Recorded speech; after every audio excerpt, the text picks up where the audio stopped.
Hi friends, welcome back to my channel. இன்றைக்கி வீடியோவில் ரொம்பவே முக்கியமான இன்ட்ரெஸ்டிங்கான ஒரு டிப்ஸ் தான் நீங்கள் பார்க்க போகிறீங்க. ஒரு சில விஷயங்களை நம்ம கேள்விப்பட்டிருக்கவே மாட்டோம். ஆனால் அது நம்முடைய லைஃப் ஸ்டைலில் ஹெல்த்தியாக கொண்டு போகிறதுக்கு தேவையான முக்கியமான டிப்ஸாக கூட இருக்கலாம். ஸோ அந்த மாதிரி முக்கியமான நீங்கள் கேள்விப்படாத ஒரு டிப்ஸாக இந்த வீடியோவில் நான் ஷேர் பண்ண போகிறேன். ஸோ வீடியோவை ஸ்கிப் பண்ணாமல் பாருங்கள். பார்க்குறதுக்கு முன்னாடி என்னுடைய சேனலை இன்னும் நீங்கள் சப்ஸ்கிரைப் பண்ணாமல் பார்த்துட்ருக்கீங்கன்னா மறக்காமல் சப்ஸ்கிரைப் பண்ணிக்கோங்க. கூடவே இருக்கிற பெல் ஐக்கனையும் கிளிக் பண்ணிக்கோங்க. அப்போ தான் நான் வீடியோஸ் போடும்போது உங்களுக்கு நோட்டிஃபிகேஷன் வரும், நீங்களும் மிஸ் பண்ணாமல் பார்க்கலாம். ஃபர்ஸ்ட் டிப் என்னன்னு பார்க்கலாம். இதுக்காக குழந்தைங்களுடைய டை தான் நான் எடுத்துருக்கிறேன். இந்த மாதிரி பேக்கெட் ஷேப்பில் நல்லா குட்டியாக மடித்து எடுத்துக்கோங்க.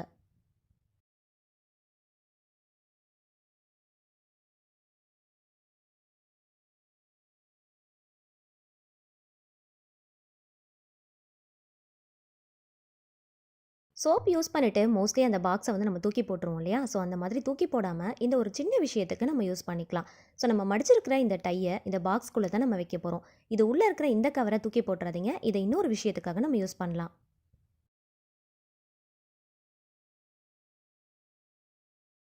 சோப்பு யூஸ் பண்ண இந்த பாக்ஸும் நல்ல வாசனையாக இருக்கும். முக்கியமாக இந்த மாதிரி டையரை நம்ம மடித்து வைக்கிறோம் அப்படின்னா, எங்கேயாவது வச்சிட்டோம் அப்படின்னா தேடுற மாதிரி இருக்கும். இந்த மாதிரி பாக்ஸில் நம்ம போட்டு வச்சிட்டோம் அப்படின்னா, நம்ம தேடும் போது எடுக்கிறதுக்கு ரொம்ப வசதியாக இருக்கும். தேட வேண்டிய அவசியம் இருக்காது. அதே மாதிரி இந்த பாக்ஸில் போட்டு வைக்கிறதுனால நல்ல வாசனையாகவும் இருக்கும். இதே போல் குழந்தைங்களுடைய சாக்ஸ், கர்ச்சீஃப் இந்த மாதிரி எல்லாமே நீங்கள் மடித்து வைக்கிறதுக்கு இந்த மாதிரி குட்டி குட்டி பாக்ஸ்லாம் நீங்கள் யூஸ் பண்ணிக்கலாம். இதை நீங்கள் உங்களுடைய வார்ட்ரோப்லேயோ இல்லைனா பீரோலையோ வைக்கிறதுக்கு ரொம்ப வசதியாக இருக்கும். தேட வேண்டிய அவசியம் இருக்காது. ஸோ கண்டிப்பாக ட்ரை பண்ணி பாருங்கள். இது ஒரு சின்ன டிப்ஸ் தான், ஆனால் ரொம்பவே யூஸ்ஃபுல்லாக இருக்கும். சோப் யூஸ் பண்ணுற இந்த பாக்ஸை அப்படியே எடுத்துகிட்டு போய் உங்களுடைய வார்ட்ரோப்லேயோ இல்லைனா பீரோலையோ துணிகளுக்கு நடுவில் வச்சிங்க அப்படின்னா எல்லா துணிகளும் நல்லா வாசனையாக இருக்கும். இப்போ மழைக்காலமாக இருக்கிறதுனால நம்ம என்னதான் துணிகளை துவைச்சு காய போட்டு எடுத்து வச்சாலும் வெயில் படாததுனால ஒரு விதமான பதத்து போன ஸ்மெல் வந்துட்டே இருக்கும். ஸோ பீரோவை ஓப்பன் பண்ணும்போதே நல்ல வாசனையாக இருக்கிறதுக்கு இந்த மாதிரி பாக்ஸில் நம்ம யூஸ் பண்ணிக்கலாம். இந்த வாசனை போனதுக்கப்புறமா இந்த பாக்ஸ் அப்படியே எடுத்து தூக்கி போட்டுடலாம். அடுத்த டிப் என்னன்னு பார்க்கலாம். இந்த மாதிரி சோப் பாக்ஸ்க்குள்ளே இருக்கு இல்லையா, இந்த கவர் பார்த்தீங்கன்னா இன்னும் நல்ல வாசனையாக இருக்கும். நீங்கள் மடித்து வைக்கிற துணிகளுக்கு நடுவில் இந்த மாதிரி வச்சுட்டு மடித்து வச்சிங்க அப்படின்னா இந்த துணிகளை நீங்கள் எடுத்து யூஸ் பண்ணும்போது நல்ல வாசனையாக இருக்கும். மோஸ்ட்லி வந்து சாரீஸ்லாம் நீங்கள் மடித்து வைக்கிறீங்க அப்படின்னா அதுக்கு நடுவில் இந்த மாதிரி நீங்கள் ரொம்ப ரேராக யூஸ் பண்ணுற சாரீஸில் இந்த மாதிரி கவர் வச்சு மடித்து வச்சிட்டிங்க அப்படின்னா ரொம்ப நாள் கழித்து ஓப்பன் பண்ணாலும் ஒரு விதமான பேட் ஸ்மெல் வராமல் இருக்கும்.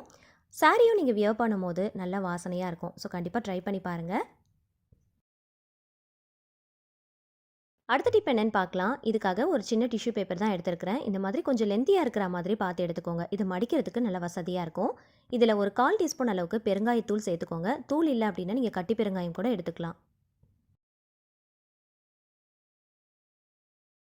இது கூடவே கொஞ்சமாக சால்ட் அப்படி இல்லைன்னா கல் உப்பு சேர்த்துக்கோங்க. இதை நல்லா வந்து டைட்டாக மடித்து எடுத்துக்கலாம்.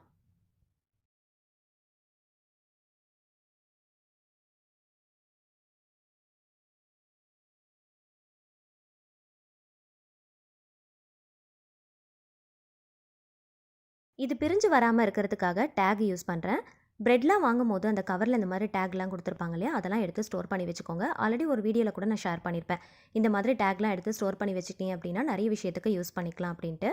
ஸோ இது வந்து பிரிஞ்சு வராமல் இருக்கிறதுக்கு இந்த மாதிரி டேக் யூஸ் பண்ணிக்கோங்க. ரெடி பண்ண இந்த டிஷ்யூ பேப்பரை கடலை மாவுக்குள்ளே தான் வைக்க போகிறேன். ஸோ மாவு ஐட்டம்லாம் நீங்கள் வாங்கி ஸ்டோர் பண்ணி வைக்கிறீங்க அப்படின்னா மழைக்காலமாக இருக்கிறதுனால ஒரு 2 to 3 டைம்ஸ் கிட்ட ஓப்பன் பண்ணிட்டாலே சீக்கிரமாக வண்டு புழு பூச்சியெல்லாம் வந்துடும். ஸோ அந்த மாதிரி வராமல் பதத்து போகாமல் இருக்கிறதுக்கு இந்த மாதிரி போட்டு வச்சிட்டோம் அப்படின்னா சீக்கிரமாக வண்டு புழு பூச்சி வராது, மாவும் பதத்து போகாது.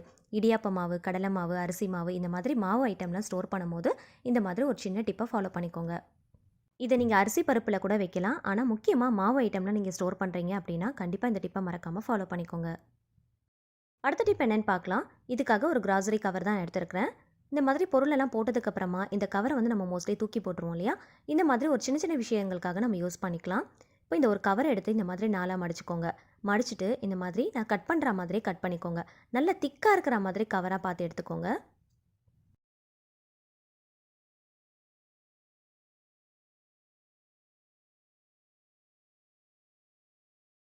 இந்த கவரை நம்ம எதுக்காக யூஸ் பண்ண போகிறோம்னு பார்த்தீங்கன்னா, இஞ்சி பூண்டு இடிக்கிற இடிகளை கவர் பண்ணுறதுக்காக தான் நம்ம யூஸ் பண்ண போகிறோம். இது பிரிஞ்சு வராமல் இருக்கிறதுக்கு ஒரு த்ரெட்டோ அப்படி இல்லைனா வந்து டைட்டாக ஒரு ரப்பர் பேண்டோ போட்டு விட்டுக்கலாம். இந்த மாதிரி இடிகளில் போட்டு இஞ்சி பூண்டெல்லாம் நம்ம இடிக்கும் போது இஞ்சியெல்லாம் கண்ணில் பட்டுச்சு அப்படின்னா நமக்கு ரொம்ப எரிச்சலாக இருக்கும். ஸோ மேலே வந்து தெரிக்கும் இல்லையா, ஸோ அந்த மாதிரி தெரிக்காமல் இருக்கிறதுக்கு இந்த மாதிரி கவர் போட்டு நம்ம நல்லா டைட் பண்ணிவிட்டு அதுக்கப்புறம் நம்ம இடித்தோம் அப்படின்னா அதெல்லாம் மேலே வந்து கண்ணில் வந்து தெரிக்காமல் இருக்கும். ரொம்ப சேஃபாக வந்து யூஸ் பண்ணிக்கலாம்.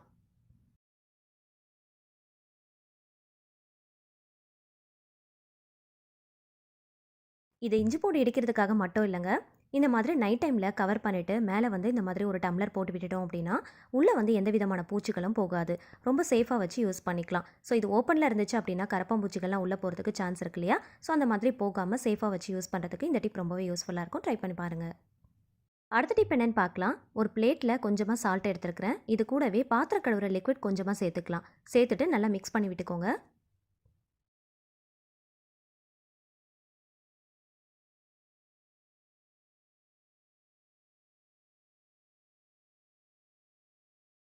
நம்ம டெய்லி யூஸ் பண்ணுற கிளாஸ் அண்ட் பவுல் ஐட்டம்லாம் பார்த்தீங்கன்னா என்னதான் நம்ம வாஷ் பண்ணி வச்சுருந்தாலும் கொஞ்சம் வந்து டிம்மாக இருக்கிற மாதிரி இருக்கும். ஸோ நல்லா பளிச்சுன்னு இருக்கிறதுக்கு இந்த ஒரு சின்ன டிப்பை ஃபாலோ பண்ணிக்கோங்க. இந்த மாதிரி சால்ட்டு கூட கொஞ்சமாக வந்து லிக்விட் ஆட் பண்ணிவிட்டு நல்லா மிக்ஸ் பண்ணிவிட்டு இதை யூஸ் பண்ணி நல்லா ஸ்பாஞ்ச் வச்சு நல்லா தேய்ச்சிட்டு ஒரு 5 நிமிஷத்துக்கு அப்படியே கேப் விட்டுட்டு அதுக்கப்புறமா நீங்கள் வாஷ் பண்ணி பாருங்கள். டிம்மாக இல்லாமல் நல்ல பளிச்சுன்னு நல்லா புதுசு போல் நல்லா மெயின்டைன் பண்ணிக்கலாம். நார்மலாக வாஷ் பண்ணுறத விட இந்த மாதிரி வாஷ் பண்ணிங்க அப்படின்னா நம்ம யூஸ் பண்ணுற பவுல் அண்ட் கிளாஸ் ஐட்டம்ஸ்லாம் பார்த்தீங்கன்னா எப்பயுமே புதுசு போல் நல்லா மெயின்டைன் பண்ணிக்கலாம். ஸோ வீக்லி ஒன்ஸ் கண்டிப்பாக இந்த மாதிரி வாஷ் பண்ணி வச்சுக்கோங்க.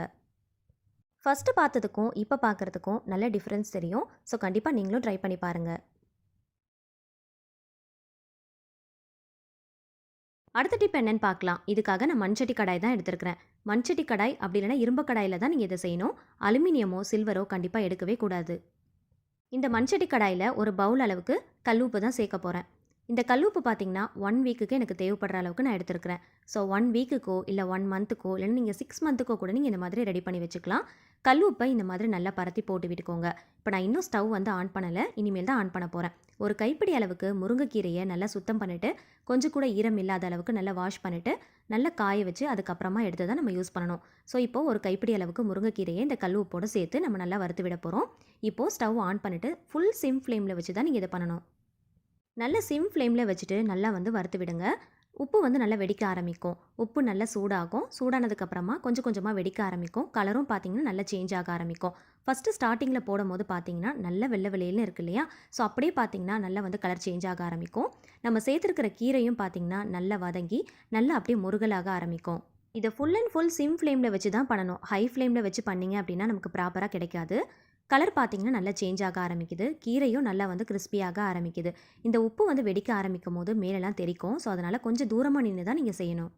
எதுக்காக நம்ம இப்படி பண்ணுறோன்னு பார்த்தீங்கன்னா இதுக்கு பேர் தான் உப்பு சுத்தி முறைன்னு சொல்லுவாங்க. அதாவது நம்ம யூஸ் பண்ணுற உப்பை நல்ல ப்ராப்பரான முறையில் நல்லா சுத்தப்படுத்தி நம்ம யூஸ் பண்ணுறதுக்கு பேர் தான் உப்பு சுத்தி முறைன்னு சொல்லுவாங்க. கடையிலேருந்து கல் உப்பெல்லாம் வாங்கினதுமே டேரெக்டாக நம்ம யூஸ் பண்ண ஆரம்பிச்சிருவோம் இல்லையா? அந்த மாதிரி யூஸ் பண்ணோம் அப்படின்னா அதில் அதிகமான நச்சுத்தன்மைகள் இருக்கிறதுனால நம்ம உடம்புக்கு கேடு விளைவிக்கக்கூடிய நிறைய நோய்கள் வரதுக்கு அதுவே காரணமாக இருக்கும். ப்ராப்பரான முறையில் நமக்கு அயோடினும் கிடைக்காது. இதனால தான் தைராய்டு ப்ராப்ளம்லாம் நமக்கு வரதும் கூட. நம்ம பாட்டி காலத்தெல்லாம் உப்பெல்லாம் வாங்கி அப்படியே டேரெக்டாக யூஸ் பண்ணவே மாட்டாங்க. இந்த மாதிரி சுத்தி முறை பண்ணிட்டு தான் யூஸ் பண்ணுவாங்க. தெருக்கல்ல வித்துட்டு வரும்போது பார்த்தீங்கன்னா சாக்கு பையில் தான் வித்துட்டு வருவாங்க. அது இந்த மாதிரி நல்ல பழுப்பு கலரில் தான் இருக்கும். அதுக்கு என்ன காரணம்னு பார்த்தீங்கன்னா சுத்தி முறை பண்ண உப்பாக தான் இருக்கும். எந்த உப்பு அதிகமான வெண்மை தன்மையோடு இருக்கோ அதில் அதிகமான நச்சுத்தன்மைகள் இருக்குன்னு அர்த்தம். இந்த மாதிரி பழுப்பு கலரில் இருக்கிற உப்பு தான் நல்ல ஆரோக்கியமானதும் கூட. உப்பு நம்ம சட்டியில் சேர்க்கும் போது நல்ல வெள்ளை வெள்ளையில இருந்துச்சு இல்லையா? ஸோ இப்போ பாருங்கள் நல்ல பழுப்பு கலரில் மாறிடுச்சு. நம்ம சேர்த்துருந்த அந்த முருங்கைக்கீரையும் நல்ல கிறிஸ்பி ஆயிடுச்சு. இதுதான் வந்து சரியான பக்குவம். உப்பு சேர்க்கும் போது நல்ல வெண்மை நிறத்தில் இருக்கும். நல்லா வறுத்ததுக்கு அப்புறமா நல்ல பழுப்பு கலரில் மாறும். நல்ல உப்பு வெடிக்க ஆரம்பிக்கும். நம்ம சேர்த்துருந்த அந்த முருங்கைக்கீரையும் நல்ல கிறிஸ்பி ஆகும். இதுதான் சரியான பக்குவம். இனிமேல் நீங்கள் உப்பு வாங்குறீங்க அப்படின்னா டைரெக்டாக யூஸ் பண்ணாமல் இந்த மாதிரி சுத்தி முறை பண்ணிவிட்டு அதுக்கப்புறமா யூஸ் பண்ணிக்கோங்க. 6 மந்த்துக்கு தேவையான உப்பை கூட நீங்கள் தாராளமாக இந்த மாதிரி ரெடி பண்ணி வச்சுக்கலாம். 1 கிலோ உப்புக்கு ஒரு கைப்பிடி அளவுக்கு முருங்கைக்கீரை இருந்துச்சு அப்படின்னாலே நமக்கு சரியாக இருக்கும்.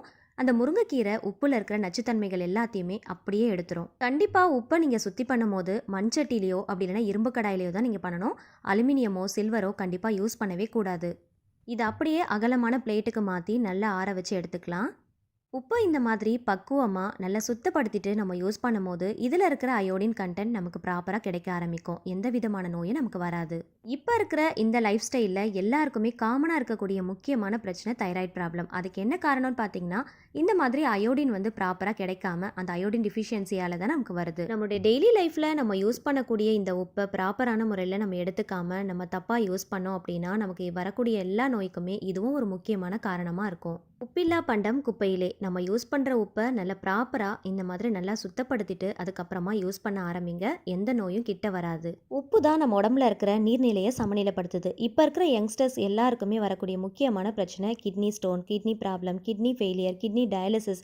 ஸோ இந்த மாதிரி பிரச்சனைகள அவாய்ட் பண்றதுக்கு உப்ப இந்த மாதிரி சுத்தி பண்ணிட்டு அதுக்கப்புறமா யூஸ் பண்ண ஆரம்பிங்க. நல்லா ஆற வச்ச உப்ப நல்லா புடைச்சு எடுத்துக்கோங்க. நல்லா புடைச்சிட்டு இதுல இருக்கிற தூசி துகள் எல்லாம் போயிரும். அத அப்படியே வந்து மிக்ஸி ஜார்ல போட்டு நல்லா வந்து பொடி பண்ணிட்டு சால்ட் மாதிரி கூட நம்ம யூஸ் பண்ண ஆரம்பிக்கலாம். உங்களுக்கு தேவைப்பட்டுச்சு அப்படின்னா நீங்கள் டைரெக்டாக கல் உப்பா கூட நீங்கள் யூஸ் பண்ண ஆரம்பிக்கலாம். இதில் நம்ம சேர்த்துருக்கிற முருங்கைக்கீரை மொத்தத்தையும் வெளியில் எடுக்கணும் அப்படிங்கிற அவசியம் கூட இல்லை. புடைக்கும் போதே ஒரு சில கீரைகள் வெளியில் வந்துடும். அதே போல் இதில் இருக்கிற தூசி துகளும் சேர்ந்தே வெளியில் வந்துடும். ஸோ இந்த மாதிரி சுத்தப்படுத்தின உப்பை மிக்ஸி ஜாரில் போட்டு நல்லா வந்து பொடி பண்ணிட்டு சால்ட் மாதிரி நம்ம யூஸ் பண்ண ஆரம்பிக்கலாம். நீங்கள் பொடி பண்ணும் போது மிக்ஸி ஜார் கொஞ்சம் கூட ஈரம் இல்லாமல் நல்லா சுத்தமாக இருக்கிற மாதிரி பார்த்துக்கோங்க. இதை நீங்கள் அப்படியே கல் உப்பாவும் யூஸ் பண்ணிக்கலாம். தேவைப்பட்டுச்சுன்னா இந்த மாதிரி பொடி பண்ணிட்டு சால்ட் மாதிரியும் யூஸ் பண்ணிக்கலாம். உங்களோட விருப்பம் தான். சுத்தப்படுத்தின உப்பை கையில் எடுத்து பார்க்கும்போது லைட்டாக க்ரீனிஷ் கலரில் இருக்கிற மாதிரி இருக்கும். ஏன்னா இதில் முருங்கைக்கீரை சேர்த்து அரைச்சிருந்தோம் இல்லையா? ஸோ கீரையை சேர்த்து அரைக்கிறதுனால டேஸ்ட்டில் எந்த விதமான டிஃப்ரென்ஸும் வராது. இந்த மாதிரி பொடி பண்ண உப்பை இந்த மாதிரி கிளாஸ் பாட்டில்லையோ அப்படி இல்லைன்னா ஜார்லையோ போட்டு ஸ்டோர் பண்ணி வச்சுக்கோங்க. பிளாஸ்டிக் பாட்டில்ஸில் போட்டு ஸ்டோர் பண்ணாதீங்க. நம்ம யூஸ் பண்ணிட்டு இருக்கிற சார்ஜர் ஒயர் சடனாக பிரேக் ஆகி டேமேஜ் ஆயிடுச்சு அப்படின்னா இந்த ஒரு சின்ன விஷயத்தை ஃபாலோ பண்ணிக்கோங்க. இது சின்னதாக இருக்கும் போதே இந்த மாதிரி செஞ்சிட்டோம் அப்படின்னா இந்த டேமேஜ் வந்து பெருசாகாமல் பார்த்துக்கலாம். பேப்பர் செலஃபன் டேப்புன்னு சொல்லி கடைகளில் கேட்டிங்க அப்படின்னா கிடைக்கும். அதை வாங்கி எந்த அளவுக்கு ஒயர் டேமேஜ் ஆகிருக்கோ அந்த அளவுக்கு அந்த சைஸ்க்கு ஏற்ற மாதிரி கட் பண்ணி எடுத்துக்கோங்க. நம்ம யூஸ் பண்ணிட்டு இருக்கிறது ஒரிஜினல் சார்ஜராக இருக்கும். ஒரிஜினல் சார்ஜர் டேமேஜ் ஆயிடுச்சு அப்படின்னா என்னதான் நம்ம புதுசாக வாங்கினாலும் அந்த ஒரிஜினல் மாதிரி வராது இல்லையா? ஸோ அதனால் நம்ம யூஸ் பண்ணிட்டு இருக்கிற சார்ஜர் இந்த மாதிரி டேமேஜ் ஆயிடுச்சு அப்படின்னா அது சின்னதாக இருக்கும் போதே இந்த மாதிரி பண்ணிக்கோங்க. தேவையான ஷேப்க்கு கட் பண்ணிவிட்டு எந்த இடத்துல டேமேஜ் இருக்கோ அந்த இடத்துல வச்சு நல்லா டைட்டாக இந்த மாதிரி நல்லா சுருட்டி விட்டுக்கோங்க. நல்ல ஒரு திக்கான லேயர் வரா மாதிரி நல்லா டைட்டாக சுருட்டி விட்டுக்கோங்க. இது வந்து கலண்டு வராத அளவுக்கு நல்லா வந்து டைட்டாக வந்து ஃபிட் பண்ணிக்கோங்க. இது பார்க்குறதுக்கும் அசிங்கமாக தெரியாது. நம்ம யூஸ் பண்ணிட்டு இருக்கிற சார்ஜர் ஒயருக்கு ஏற்ற கலரில் தான் இருக்கும். ஸோ அதனால் மேற்கொண்டு சார்ஜர் வந்து டேமேஜ் ஆகாமல் பார்த்துக்கலாம். இதை நம்ம கண்டுக்காமல் அப்படியே விட்டுட்டோம் அப்படின்னா இந்த ஒயர் ஃபுல்லாகவே அப்படியே பிரிஞ்சு வர ஆரம்பிக்கும். அப்படியே யூஸ் பண்ணுறது சேஃபும் கிடையாது. எந்த ஒயர் டேமேஜ் ஆனாலும் இதே மெத்தடை ஃபாலோ பண்ணிக்கோங்க. ரொம்பவே யூஸ்ஃபுல்லாக இருக்கும்.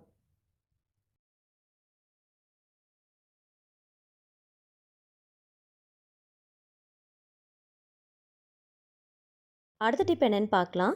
ஏதாவது பல்காக வாங்குகிறோம் அப்படின்னா இந்த மாதிரி பெரிய பாக்ஸாக கிடைக்கும் இல்லையா? அந்த மாதிரி பாக்ஸ்லாம் எடுத்து தூக்கி போட்டுறாதீங்க. மேலே இருக்கிற அந்த கார்னரில் மூடுற மாதிரி வரும் இல்லையா? அதை மட்டும் கட் பண்ணி தனியாக எடுத்துக்கோங்க. இது ஒரு ரொம்பவே சூப்பரான ஒரு விஷயத்துக்காக யூஸ் பண்ண போகிறோம். இந்த பாக்ஸ்க்குள்ளே ஆயில் பாட்டிலை வச்சு தான் நம்ம யூஸ் பண்ண போகிறோம். ஆயில் பாட்டிலை நம்ம அப்படியே யூஸ் பண்ணிவிட்டு கவுண்டர் டாப்பில் அப்படியே வச்சோம் அப்படின்னா ஆயிலெலாம் வழிஞ்சிச்சு அப்படின்னா அந்த இடத்துல நல்ல எண்ணெய் பிசுக்கு இருக்கிற மாதிரி இருக்கும் இல்லையா? ஸோ கவுண்டர் டாப்பை க்ளீன் பண்ணுறது நமக்கு ரொம்ப கஷ்டமாக இருக்கும். இதுக்காக நிறைய வந்து ஐடியாஸ்லாம் நம்ம நிறைய வீடியோஸில் பார்த்துருக்கோம்.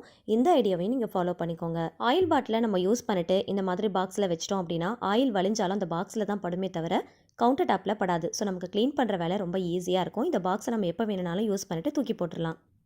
அடுத்த டிப் என்னன்னு பார்க்கலாம். தோசைக்கல்லில் நம்ம மீன்லாம் வறுக்கிறோம் அப்படின்னா நம்ம என்னதான் சுத்தமாக வாஷ் பண்ணி வச்சுருந்தாலும் அடுத்த நாள் சப்பாத்தியோ இல்லை தோசையோ செய்யும் போது கல்லை ஹீட் பண்ணும்போது உள்ளேருந்து குட்டி குட்டியாக ஆயில் வந்து பபிள்ஸ் மாதிரி வர ஆரம்பிக்கும். நம்ம ஃபஸ்ட்டு செய்கிற சப்பாத்தி தோசை இது பார்த்திங்கன்னா லைட்டாக கொஞ்சம் எல்லோ கலரில் இருக்கிற மாதிரி இருக்கும். டேஸ்ட்டும் கொஞ்சம் டிஃப்ரெண்ட்டாக இருக்கும். ஸோ அதனால் எப்பயுமே மீன்லாம் வறுத்ததுக்கப்புறம் தோசைக்கல்லை இந்த மாதிரி மெத்தடில் க்ளீன் பண்ணி வச்சுக்கோங்க. தோசைக்கல்ல எப்பயும் போல் சுத்தமாக வாஷ் பண்ணிவிட்டு அதுக்கப்புறமா ஒரு 1/2 டீஸ்பூன் அளவுக்கு சால்ட்டு சேர்த்துக்கோங்க. நம்ம யூஸ் பண்ண லெமன் இருக்கும் இல்லையா? அதில் பாதி லெமன் மட்டும் எடுத்துக்கோங்க. லைட்டாக பிழிஞ்சிட்டு அந்த லெமனுடைய தோலை அந்த உப்பில் வச்சு நல்லா வந்து தேய்ச்சி விடுங்க. ஒரு 5 நிமிஷத்துக்கு எல்லா இடத்துலையும் நல்லா படுற அளவுக்கு நல்லா வந்து தேய்ச்சி விட்டுக்கோங்க.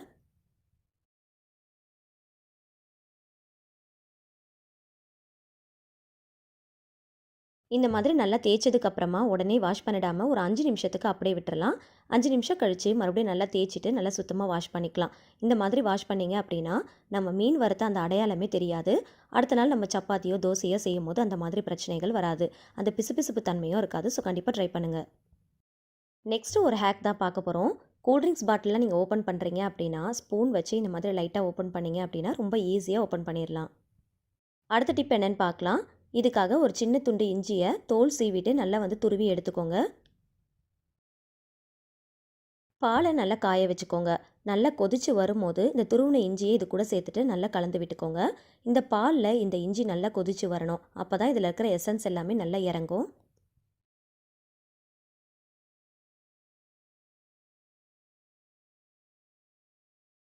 தேவையான அளவுக்கு டீ தூள் சேர்த்துட்டு நல்லா கலந்து விடுங்க. பாலில் இஞ்சி நல்லா கொதிக்கணும். கொதிச்சதுக்கு அப்புறம் தான் டீ தூள் சேர்க்கணும். சேர்த்துட்டு நல்லா கலந்து விட்டுக்கலாம். இதை 10 நிமிஷத்துக்காவது ஃபுல் சிம் ஃப்ளேமில் வச்சு நல்லா கொதிக்க விட்டால் தான் டீ தூளில் இருக்கிற டிகாஷன் நல்லா இறங்கும்.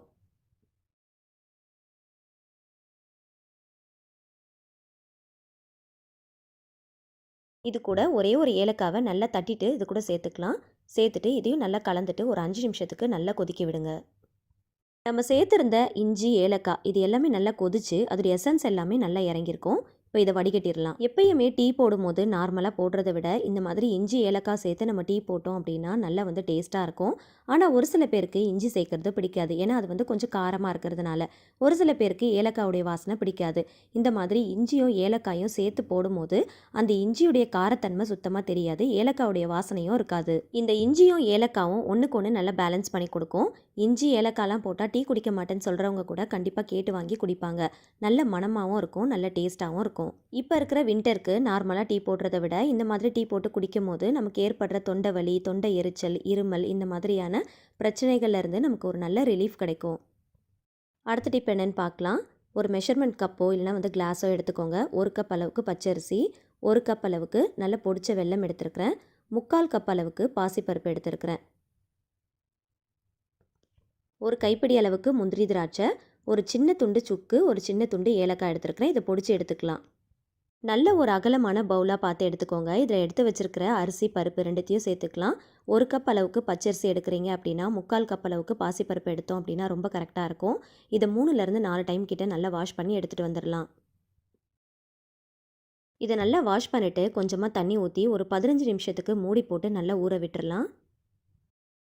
கரெக்டாக 15 நிமிஷம் கழித்து ஓப்பன் பண்ணி பார்த்தீங்கன்னா அரிசியும் பருப்பும் நல்லா ஊறி இருக்கும். இப்போ இந்த தண்ணியை வந்து வடித்து எடுத்துகிட்டு வந்துடலாம். நம்ம சேர்த்துருக்கிற அரிசி பருப்பு வேகிறதுக்கு தேவையான அளவுக்கு வாட்டர் ஆட் பண்ணிக்கலாம். 1 கப் அரிசி 3/4 கப் அளவுக்கு பாசிப்பருப்பு எடுத்திருந்தோம் இல்லையா, 5 கப் அளவுக்கு வாட்டர் ஆட் பண்ணிக்கலாம்.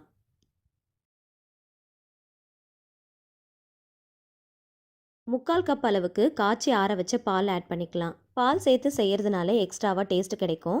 அகெயின் ஒரு 1/4 கப் அளவுக்கு தண்ணியை ஊற்றிட்டு நல்லா அலசிட்டு சேர்த்துக்கலாம். ஸோ டோட்டலாக வந்து 6 கப் அளவுக்கு சேர்த்துருக்குறோம். உங்களுக்கு பால் சேர்க்க விருப்பம் இல்லை அப்படின்னா 6 கப் அளவுக்கு நீங்கள் வாட்டரை ஆட் பண்ணிக்கலாம்.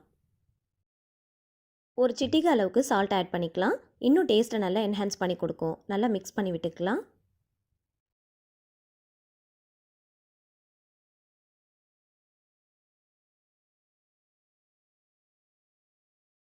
இட்லி பாத்திரத்தில் அந்த கோடு இருக்கிற அளவுக்கு நல்லா அதிகமாகவே தண்ணி ஊற்றிக்கோங்க. நம்ம எப்பயும் ஊற்றுற தண்ணியை விட கொஞ்சம் அதிகமாகவே தண்ணி சேர்த்துக்கலாம். உள்ளே ஒரு ஸ்டாண்டு வச்சுக்கலாம். ரெடி பண்ணி வச்சுருக்கிற பவுலை உள்ளே வச்சிடலாம். இட்லி பாத்திரத்தில் நம்ம ஊற்றிருக்கிற தண்ணி அந்த பவுலில் 3/4 அளவுக்கு வரணும். அந்த அளவுக்கு நீங்கள் தண்ணி ஊற்றிருக்கணும். அந்த பவுல் வந்து 3/4 அளவுக்கு நனைகிற அளவுக்கு இருக்கணும். இப்போ மூடி போட்டு ஒரு 20 நிமிஷத்துக்கு அப்படியே விட்டுறலாம். இட்லி பாத்திரத்தில் கொஞ்சம் அதிகமாகவே தண்ணி ஊற்றிக்கோங்க. நம்ம வைக்கக்கூடிய அந்த பவுல் 3/4 அளவுக்கு நனைகிற மாதிரி இருக்கணும். ஒரு 20 நிமிஷம் கழித்து ஓப்பன் பண்ணி பார்த்தீங்கன்னா நம்ம சேர்த்துருந்த அரிசியும் பருப்பும் நல்லா வெந்து வந்திருக்கும். இதை கொஞ்ச நேரத்துக்கு அப்படியே நல்லா மிக்ஸ் பண்ணி விட்டுட்டே இருந்தோம் அப்படின்னா அந்த அரிசியும் பருப்பும் நல்லா வந்து குழஞ்சு கிடைக்கும். ஒரு 5 நிமிஷத்துக்கு மட்டும் இந்த மாதிரி கண்டினியூஸாக அந்த பவுலில் வச்சு நல்லா கலந்து விட்டுக்கோங்க.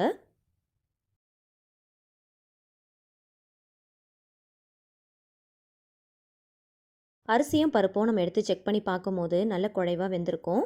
சரியான பதத்துக்கு அரிசியும் பருப்பும் நல்லா வெந்து வந்திருக்கு. இப்போ நான் உங்களுக்கு மசிச்சு காட்டுறேன் பாருங்கள். இது கொஞ்சம் தண்ணியாக இருக்கிற மாதிரி தான் இருக்கும். நம்ம அடுத்த ப்ராசஸ் செய்யும் போது இந்த கன்சிஸ்டன்சி வந்து கரெக்டாக வந்துடும். ஸோ அதனால் அதில் இருக்கிற தண்ணியை வந்து தனியாக நீங்கள் பிரிச்சுலாம் எடுக்க வேண்டாம். அதை நல்லா வந்து மிக்ஸ் பண்ணி அப்படியே நம்ம தனியாக எடுத்து வச்சுக்கலாம். இதை லைட்டாக மிக்ஸ் பண்ணாலே போதும், நல்லா மசிஞ்சு வந்துடும். இந்த பவுலை உள்ளேருந்து வெளியில் எடுத்துடலாம். நல்ல அடிகனமான கடாயில் 1 டேபிள் ஸ்பூன் அளவுக்கு கீ ஆட் பண்ணிக்கோங்க. இதில் முந்திரி திராட்சையை நம்ம வறுத்து எடுக்க போகிறோம்.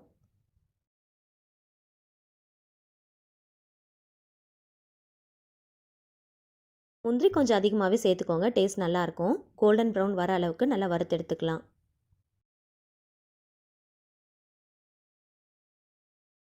எப்பயுமே முந்திரி திராட்சையை வறுக்கும் போது ஃபஸ்ட்டு முந்திரியை வறுத்துருங்க. ஸ்டவ் ஆஃப் பண்ணிவிட்டு கீ சூடாக இருக்கும் போதே நம்ம திராட்சையை போட்டுட்டு வறுத்தோம் அப்படின்னா சீக்கிரமாக வறுபட்டுரும். இது கூட ஒரு சின்ன டிப்பு தான், ஃபாலோ பண்ணிக்கோங்க. முந்திரி திராட்சை வறுத்தது போக கொஞ்சம் கீ அந்த பேனில் அப்படியே தான் இருக்கும். அதில் வேக வச்ச அரிசி பருப்பை சேர்த்துக்கலாம். சேர்த்துட்டு ஸ்டவ் ஆன் பண்ணிக்கோங்க. இதில் 1 கப் அளவுக்கு பொடிச்ச வெல்லத்தை ஆட் பண்ணிக்கலாம். 1 கப் அளவுக்கு சேர்த்திங்க அப்படின்னா கரெக்டாக இருக்கும். தேவைப்பட்டால் எக்ஸ்ட்ரா கூட நீங்கள் ஆட் பண்ணிக்கலாம். உங்களோட ஸ்வீட்னஸ்க்கு ஏற்ற மாதிரி ஆட் பண்ணிக்கோங்க. வெல்லம் வாங்கும்போது நல்ல நயமான வெல்லமாக கேட்டு வாங்கிக்கோங்க. அந்த மாதிரி பார்த்து வாங்கினீங்க அப்படின்னா டேரெக்டாக ஆட் பண்ணிக்கலாம். அப்படி இல்லை அப்படின்னா கொஞ்சமாக தண்ணி விட்டுட்டு நல்லா கொதிக்க வச்சுட்டு அதுக்கப்புறமா ஃபில்டர் பண்ணிவிட்டு சேர்த்துக்கோங்க. பாகுபாதம்லாம் எதுவுமே தேவையில்லை. நம்ம வந்து கொஞ்சம் திக்காக இருக்கும் போது பார்த்து சேர்த்துக்கோங்க. இப்போ ஃபுல் சிம் ஃப்ளேமில் வச்சு மூடி போட்டு ஒரு 5 நிமிஷத்துக்கு நல்லா வேக விட்டுட்டு அதுக்கப்புறம் தட்டி வச்சுருக்கிற ஏலக்காயும் சுக்கையும் சேர்த்துட்டு நல்லா கலந்து விட்டுக்கலாம். நல்லா வாசனைக்காக தான் இதை சேர்க்குறோம்.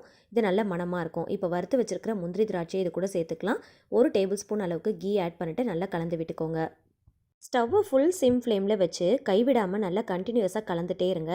நல்லா கொதிக்க கொதிக்க நல்லா வந்து வெல்லம் வந்து இந்த மாதிரி நல்ல கலர் சேஞ்ச் ஆகி நல்ல டார்க் கலரில் வரும். ஸோ இந்த ஸ்டேஜில் ஸ்டவ் ஆஃப் பண்ணிடலாம். எப்பயுமே வெல்லம்லாம் வாங்குறீங்க அப்படின்னா நல்ல டார்க் ப்ரௌனில் இருக்கிற மாதிரி பார்த்து வாங்கிக்கோங்க. அப்போ தான் இந்த மாதிரி ரெசிபிலாம் செய்யும் போது நல்ல கலர்ஃபுல்லாக இருக்கும். நல்லா கொதிச்சதுக்கப்புறம் பாருங்கள் நல்ல திக்காகி இந்த அளவுக்கு நல்ல டார்க் ப்ரௌனில் கிடைக்கும். ஸோ பார்க்குறதுக்கும் நல்ல கலர்ஃபுல்லாக இருக்கும். நல்ல மணமாக நல்ல டேஸ்ட்டாக இருக்கும். எப்பயுமே சக்கரை பொங்கல் இந்த மாதிரி பார்க்குறதுக்கு நல்ல டார்க் ப்ரௌனில் இருக்கணும். இந்த மாதிரி நல்ல தளர்வாக இருந்துச்சு அப்படின்னா நல்ல பர்ஃபெக்டான கன்சிஸ்டன்சியில் இருக்குதுன்னு அர்த்தம். எவ்வளோ நேரம் ஆனாலும் கட்டி ஆகாமல் நல்ல தளர்வாக இருக்கும். ஸோ இதே மெத்தடில் நீங்களும் செஞ்சு பாருங்கள். இன்றைக்கி ஏன் இட்லி பாத்திரத்தில் உங்களுக்கு நான் பொங்கல் செஞ்சு காட்டியிருக்கேன்னா, நம்ம எப்பயுமே பொங்கல் செய்யும் போது சாதாரண பாத்திரத்தில் செய்வோம், மண்பானையில் செய்வோம், இல்லை ப்ரெஷர் குக்கரில் செய்வோம். புதுசாக சமைக்கிறவங்களுக்கு முக்கியமாக இந்த டிப் ரொம்பவே யூஸ்ஃபுல்லாக இருக்கும். அது எப்படின்னு கேட்டிங்கன்னா, ப்ரெஷர் குக்கர் சில பேருக்கு யூஸ் பண்ண தெரியாது, சில பேர்கிட்ட ப்ரெஷர் குக்கரும் இருக்காது. ஸோ அந்த மாதிரி டைமில் ப்ரெஷர் குக்கர் என்ன வேலை செய்யுமோ அதை அப்படியே இந்த இட்லி பாத்திரம் நமக்கு செஞ்சு கொடுக்கும். இப்போ தான் நீங்கள் சமையல் பழகுறீங்க, புதுசாக ஃபஸ்ட் டைம் வந்து பொங்கல் செய்ய போகிறீங்க அப்படின்னா, பிகினராக இருக்கீங்க அப்படின்னா கண்டிப்பாக இந்த டிப் ரொம்பவே யூஸ்ஃபுல்லாக இருக்கும். பேச்சுலருக்கும் இந்த டிப் ரொம்ப ரொம்ப யூஸ்ஃபுல்லாக இருக்கும். ப்ரெஷர் குக்கரில் பொங்கல் செய்யும் போது கரெக்டான குவான்டிட்டியில் தண்ணி வச்சு கரெக்டான ப்ரெஷர் வச்சு கரெக்டான டைமில் பார்த்து எடுக்கணும். அப்படி இல்லைன்னா அடிப்பிடிச்சா மாதிரி ஆகிடும். ஸோ அந்த மாதிரி டைமில் இந்த மாதிரி இட்லி பாத்திரத்தில் வச்சு நீங்கள் செய்யும் போது தண்ணி கூட குறைய இருந்தால் கூட கவலையே இல்லை. கரெக்டான பர்ஃபெக்டான கன்சிஸ்டன்சியில் நீங்கள் பொங்கல் செய்யலாம். ஏன்னா இட்லி பாத்திரத்தில் தண்ணி ஊற்றிட்டு உள்ள ஒரு பாத்திரத்தில் நம்ம தண்ணி ஊற்றி தான் வைக்கிறோம். ஸோ அதனால் கூட குறைய இருந்தால் கூட கவலையே இல்லை. பர்ஃபெக்டான கன்சிஸ்டன்சியில் நமக்கு கரெக்டான டைமில் ரொம்ப சூப்பராக பொங்கல் செஞ்சிடலாம். இந்த மாதிரி இட்லி பாத்திரம் யூஸ் பண்ணி நீங்கள் பொங்கல் செய்யும் போது சப்போஸ் தண்ணியை வந்து கொஞ்சம் கம்மியாக வச்சுட்டா கூட நம்ம உள்ள இட்லி பாத்திரத்தில் தண்ணி ஊற்றி நம்ம ஸ்டீமரில் தான் வேக வைக்கிறோம். ஸோ அதனால் உள்ளே இருக்கிற அந்த பாத்திரம் அடிப்பிடிக்காது. ஸோ எந்த வகையிலையும் பொங்கல் அடிப்பிடிக்காமல் நல்லா பர்ஃபெக்டாக செய்யறதுக்கு ரொம்பவே யூஸ்ஃபுல்லாக இருக்கும். மற்ற பாத்திரங்களில் செய்யும் போது தண்ணியோடைய அளவு கரெக்டாக இல்லை அப்படின்னா, விசில் வரதை கரெக்டாக நம்ம கவனிக்கல அப்படின்னா பாத்திரம் அடிப்பிடிச்சிரும், நம்ம செய்கிற பொங்கலும் வேஸ்ட்டாக போயிடும். இட்லி பாத்திரத்தில் நம்ம வைக்கக்கூடிய பவுலில் சப்போஸ் நம்ம தண்ணியை கம்மியாக ஊற்றிட்டா கூட இட்லி பாத்திரத்தில் ஆல்ரெடி தண்ணியை ஊற்றிட்டு தான் நம்ம பவுலில் உள்ளே வைக்கிறோம் இல்லையா? ஸோ தண்ணி வற்றி போனாலும் அடிப்பிடிக்காது. அந்த இட்லி பாத்திரத்தில் இருக்கிற அந்த தண்ணி மூலமாகவே நமக்கு வைக்கக்கூடிய அரிசியும் பருப்பும் கரெக்டான பக்குவத்தில் வெந்துடும். இட்லி பாத்திரத்தில் மட்டும் அதிகமாக தண்ணி ஊற்றிக்கோங்க. உள்ளே வைக்கிற பவுலில் தண்ணி கூட குறைய இருந்தால் கூட கவலையே இல்லை. சப்போஸ் நம்ம கிட்ட ப்ரெஷர் குக்கர் ஒன்று தான் இருக்குது, ஆனால் அதில் வேறு ஏதாவது வேலை இருக்குது அப்படின்னா அந்த மாதிரி டைமில் கூட ப்ரெஷர் குக்கர் செய்ய வேண்டிய வேலையை இந்த இட்லி பாத்திரம் நமக்கு செஞ்சு கொடுக்கும். இதே மெத்தடில் நீங்கள் அரிசி பருப்பு சாதம் வடிக்கிறது எல்லாமே நீங்கள் செஞ்சுக்கலாம். ப்ரெஷர் குக்கரில் செய்கிற மாதிரியே தான் இருக்கும். ஸோ இந்த டைம் இந்த மாதிரி பொங்கல் செஞ்சு பாருங்கள். கண்டிப்பாக ரொம்ப ரொம்ப டேஸ்ட்டாக இருக்கும், பர்ஃபெக்டாகவும் இருக்கும். ஹேண்ட் வாஷ்லாம் வாங்குகிறோம் அப்படின்னா அந்த பாட்டிலை வந்து தூக்கி போட்டுறாமல் அது முடிச்சதுக்கப்புறமா அந்த பாட்டிலை எடுத்து வாஷ் பண்ணி வச்சுக்கோங்க. அகெயின் வந்து நம்ம ரீயூஸ் பண்ணலாம். இந்த ஹேண்ட் வாஷ் பாட்டிலை நல்லா சுத்தமாக வாஷ் பண்ணிவிட்டு எடுத்துக்கோங்க. இதில் 1 ரூபி ஷாம்பு 2 வந்து கட் பண்ணிவிட்டு சேர்த்துருக்குறேன். எந்த ஷாம்பு வேணாலும் நீங்கள் எடுத்துக்கலாம். நல்ல வாசனையாக இருக்கிற மாதிரி பார்த்து எடுத்துக்கோங்க. இந்த சைஸில் இருக்கிற பாட்டிலுக்கு 2 ஷாம்பு சேர்த்திங்க அப்படின்னா கரெக்டாக இருக்கும். ஷாம்பு சேர்த்ததுக்கப்புறமா இதில் வாட்டரை வந்து ஃபில் பண்ணிக்கலாம். ஃபுல்லாக வந்து ஃபில் பண்ணிக்கோங்க.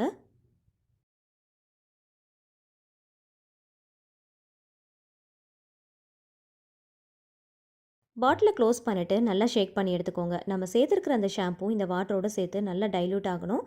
அந்தளவுக்கு நல்லா வந்து ஷேக் பண்ணி எடுத்துக்கோங்க. ஆல்மோஸ்ட் கெஸ் பண்ணியிருப்பீங்க இதை நம்ம எதுக்காக யூஸ் பண்ண போகிறோம் அப்படின்ட்டு. நம்ம ஹேண்ட் வாஷாக தான் நம்ம இதை வந்து அகெயின் வந்து யூஸ் பண்ண போகிறோம். ஹேண்ட் வாஷ்லாம் நம்ம கடையில் வாங்குகிறோம் அப்படின்னா மேக்ஸிமம் வந்து 100லேருந்து 150 வரைக்கும் நமக்கு சார்ஜ் ஆகும் இல்லையா? ஸோ இதை வந்து நம்ம வீட்டிலேயே வந்து ரொம்ப ஈஸியாக ரெடி பண்ணிக்கலாம். 2 ருபீஸ் ஷாம்பு பாக்கெட் இருந்துச்சு அப்படின்னா ரொம்ப ஈஸியாக வீட்டில் ரெடி பண்ணிக்கலாம். இதுக்காக 100லேருந்து 150 வரைக்கும் நம்ம அமௌண்ட் வந்து ஸ்பெண்ட் பண்ணணும் அப்படிங்கிற அவசியமே இருக்காது. இப்போ இதை நான் உங்களுக்கு வாஷ் பண்ணி காட்டுறேன் பாருங்கள். நல்ல நுரை வரும், அதே சமயத்தில் நல்ல வாசனையாகவும் இருக்கும். ஸோ 2 ஷாம்பு பாக்கெட்டை வச்சு நம்ம வீட்டிலே ரெடி பண்ணிக்கலாம். சப்போஸ் உங்கள்கிட்ட இந்த மாதிரி ஹேண்ட் வாஷ் பாட்டில் இல்லை அப்படின்னா நீங்கள் வாட்டர் பாட்டிலில் கூட இந்த மாதிரி நீங்கள் ரெடி பண்ணி வச்சுக்கலாம். ரொம்பவே யூஸ்ஃபுல்லாக இருக்கும். ரொம்பவே சூப்பரான ஒரு மணி சேவிங் டிப்ஸும் கூட. 100லேருந்து 150 வரைக்கும் நீங்கள் அமௌண்ட்டை வந்து நல்லா சேவ் பண்ணிக்கலாம். நான் எடுத்திருந்த பாட்டிலுடைய அளவு 350 ml. இதுக்கு 2 ஷாம்பு பாக்கெட் வந்து ரொம்ப கரெக்டாக இருக்கும். இந்த ஷாம்பு கவரை வந்து தூக்கி போட்டுறாமல் அப்படியே எடுத்து ஸ்டோர் பண்ணி வச்சுக்கோங்க. நிறைய விஷயத்துக்கு நம்ம யூஸ் பண்ணிக்கலாம். கண்டிப்பாக இந்த மணி சேவிங் டிப்பை நீங்களும் ட்ரை பண்ணி பாருங்கள். அடுத்த டிப் என்னென்னு பார்க்கலாம். நல்ல அகலமான ஒரு பிளேட்டில் நல்ல சில்லுன்னு கொஞ்சமாக தண்ணி எடுத்துருக்கிறேன். இதில் என்ன பண்ண போகிறோன்னு பார்த்தீங்கன்னா, ஏதாவது நம்ம ரெசிபிக்காக வதக்கிட்டு அதை ஆற வைக்கணும் அப்படின்னா கொஞ்சம் டைம் எடுக்கும் இல்லையா? ஸோ அவசரமாக நம்ம சமைச்சிட்டு இருக்கும் போது இந்த மாதிரி அகலமான பிளேட்டில் சில்லுன்னு தண்ணி மேலே வச்சோம் அப்படின்னா 10 நிமிஷத்தில் ஆற வேண்டியது 5 நிமிஷத்தில் நமக்கு ஆறிடும். ரொம்ப அவசரமாக சமைச்சிட்டு இருக்கும்போது இந்த மாதிரி ஏதாவது வதக்கி ஆற வச்சு நம்ம செய்கிற ரெசிபிக்கு ரொம்ப குயிக்காக முடிக்கிறதுக்கு இந்த டிப் ரொம்பவே யூஸ்ஃபுல்லாக இருக்கும். ஒர்க்கிங் விமன்ஸாக இருக்கீங்க அப்படின்னா கண்டிப்பாக மார்னிங் டைமில் இந்த டிப் ரொம்பவே யூஸ்ஃபுல்லாக இருக்கும். கண்டிப்பாக ட்ரை பண்ணி பாருங்கள். கொஞ்ச நேரத்தில் பார்த்தீங்கன்னா தண்ணி வந்து சூடாயிரும், நம்ம வெளியில் எடுத்துடலாம். அடுத்த டிப் என்னென்னு பார்க்கலாம். புளிக்கரைசல் நம்ம யூஸ் பண்ணிவிட்டு மிச்சம் இருக்கிறத ஃப்ரிட்ஜில் வச்சு நீங்கள் ஸ்டோர் பண்ணி யூஸ் பண்ணுறீங்க அப்படின்னா மறக்காமல் இந்த ஒரு சின்ன டிப்பை ஃபாலோ பண்ணிக்கோங்க. கை வச்சு நம்ம கரைச்சிட்டதுனால சீக்கிரமாக சலிச்சு போன மாதிரி ஆகிடும். டேஸ்ட்டும் கொஞ்சம் லைட்டாக வந்து டிஃப்ரென்ஸ் தெரியும். ஸோ அதனால் கொஞ்சமாக கல் உப்பு சேர்த்து நல்லா மிக்ஸ் பண்ணிவிட்டு மிச்சம் இருக்கிறத நம்ம ரெஃப்ரிஜரேட் பண்ணி யூஸ் பண்ணோம் அப்படின்னா எந்த விதமான சேஞ்சஸும் தெரியாது, சலிச்சு போகாது, கெட்டும் போகாது. 1 or 2 டேஸ்க்குள்ளே நம்ம யூஸ் பண்ணி முடிச்சிடலாம். சப்போஸ் நீங்கள் உப்பு சேர்க்காமல் வச்சுட்டு அந்த புளிக்கரைசல் கெட்டு போயிடுச்சு அப்படின்னா அதை தூக்கி கீழே போட்டுறாமல் க்ளீனிங் பர்பஸ்க்காக நீங்கள் யூஸ் பண்ணிக்கலாம். ஸோ கண்டிப்பாக ட்ரை பண்ணி பாருங்கள்.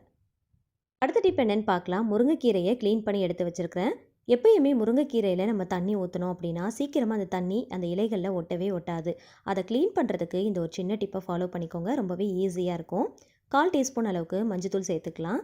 ஒரு சில முருங்கை மரங்களில் கம்பளி பூச்சிகள் அதிகமாக இருக்கும்.